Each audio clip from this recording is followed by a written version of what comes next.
ජූලයි 23 දින ගරු සිවඥානම් සීදර මහතා විසින් உள்நாட்டு யுத்த காலகட்டத்தில் கைப்பற்றப்பட்ட தங்க ஆபரணங்கள் தொடர்பில் பாராளுமன்ற உறுப்பினர் சிவஞானம் ஸ்ரீதரன் 2026 ஜனவரி 23 எழுப்பிய கேள்விக்கு பாதுகாப்பு பிரதி அமைச்சர் ஓய்வு பெற்ற மேஜர் ஜெனரல் அருண ஜெயசேகர சபையில் இன்று பதிலளித்தார்.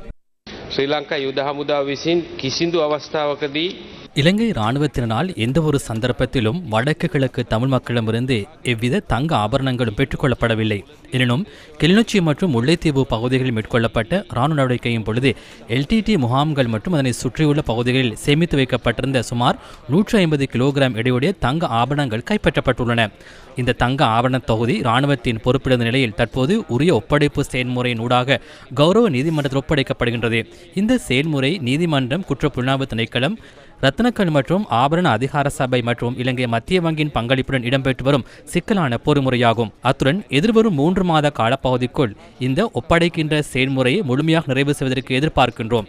அதன் பின்னர் குறித்த ஆபரணங்களை அவற்றின் சட்டபூர்வமான உரிமைகளிடம் மீண்டும் ஒப்படைப்பதற்கான பொருத்தமான வேலை திட்டம் ஒன்றை தயாரிப்பதற்கு அரசாங்கம் நடவடிக்கை எடுத்து வருகின்றது. 2014ஆம் ஆண்டில் அப்போதைய அரசாங்கத்தினால் அடையாளம் உறுதிப்படுத்தப்பட்ட 2015 நபர்களுக்கு LTT முகாம்கள் மற்றும் அதனை சூழ உள்ள பகுதிகளில் கண்டெடுக்கப்பட்ட தங்க ஆபரணங்கள் மீள் ஒப்படைக்கப்பட்டுள்ளன.